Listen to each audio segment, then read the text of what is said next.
Hey everyone, so today or this week I want to do a fun experiment with light and shadows.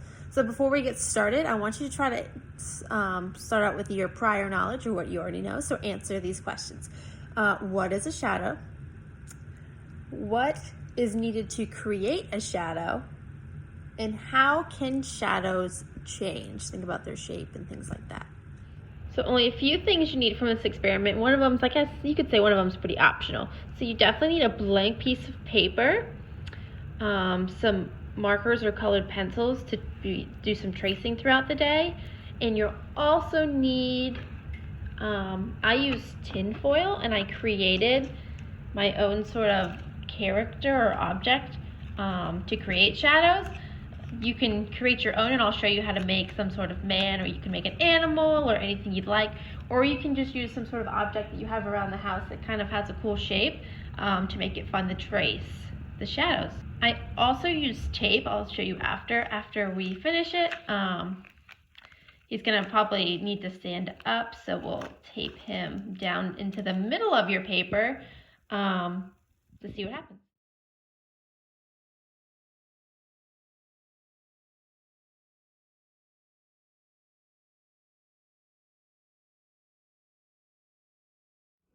Okay, so once you've created your object or found your object that you want to use, you're going to go ahead and tape him or it to the center of your paper. So one thing that I kind of found out is that one, you're going to have some sort of flat base. You're going to have to kind of bend him a little bit to make sure he stands up. Also, just something I kind of found out after doing the experiment was that the taller you make your object, especially out of tin foil, the more flimsy he's going to be. So sometimes he'd lean back and forth, and it kind of messes with your shadows that you're going to be drawing later, especially when it's windy. So I kind of suggest making more of like a compact or like lower to the ground, a little bit thicker object to use, just so the experiment is a little bit more reliable.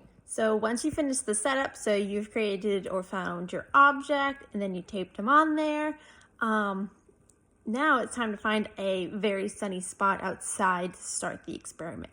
So this is one that will go on kind of all day. You don't have to be out there all day, but you kind of have to go in and out. And I didn't leave mine out there because I didn't want it to blow away, but you kind of have to go and set it back up in the same spot and redraw and things like that. So you have to find a spot that is going to maybe be sunny all day. So think about some spots that sometimes shadows come on from the trees or your house or things like that, and try to find a spot that maybe doesn't get those shadows all day. So you have a spot where the sun will be shining on your object all day long. Once you do that, you're just going to set it down there and you'll start drawing it. I drew mine every hour and a half to 2 hours. You can do it more, you can do it less, but I definitely say to do it within over a 10-hour period, so you get a little bit of a difference in the times, and maybe the shadows will look different too. Every time I drew a new shadow, I used a different color marker, and then on the edge I wrote the time, just so on the edge of one of the shadows in that same color I'd write, oh, it was 10:30 or it was 12 or 2:30 and so on, just so I could keep track of how the shadow may move throughout the day.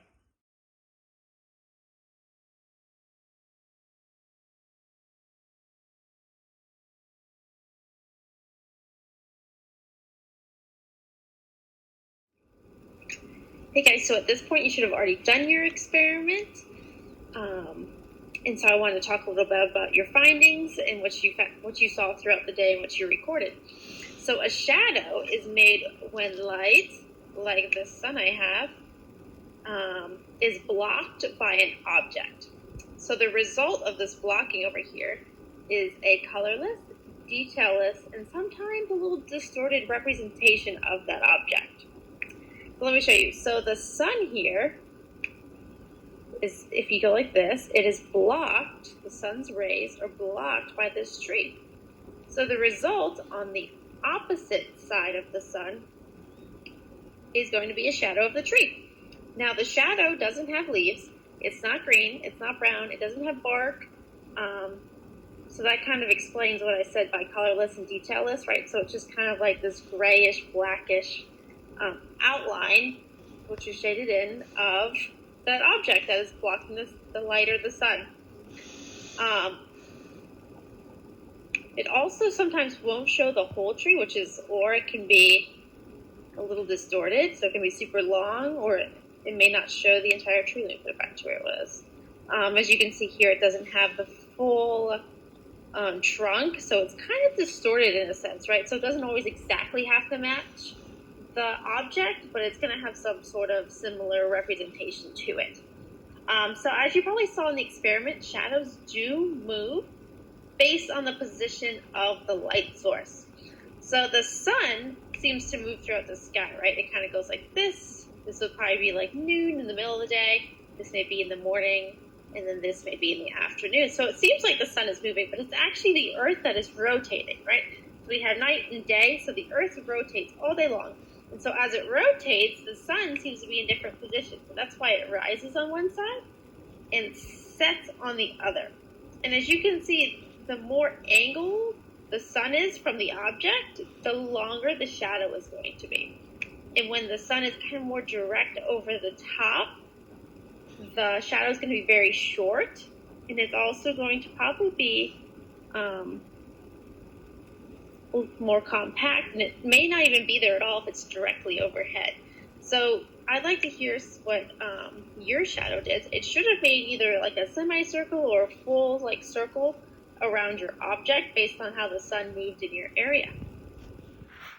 Okay, so this was my final. So this was the first one in the morning. It wasn't really that early in the morning. I should have done it earlier at 11:30. He was kind of short, and he really did resemble the figure by that point. 1 o'clock was my shortest shadow. It was basically just right underneath them. And then this was like very like, it was between 1 and 3 for both of these. So that was really short. You can see how it's almost opposite. And then at 6:30, it was completely opposite of 11:30. And if you saw earlier, it went way off over here, the whole shadow. So this was just part of his leg. So it really distorted it because the sun was lowering on this side, just the way I did it. And so mine made about a semicircle or a half circle. If I did it earlier, it probably would have made more of a circle when it's start and finished. So now that you've finished, you should have already answered these questions, so you can answer them on here, or you can just answer them on a blank piece of paper like I often do because I don't have a printer. So those were the before, and so after the experiment, I just want to test what you know. So it just says, based on the position of the sun over here, circle the images that have incorrect shadows. So based on what you know about how light affects shadows and how they create shadows, circle the ones that are incorrect.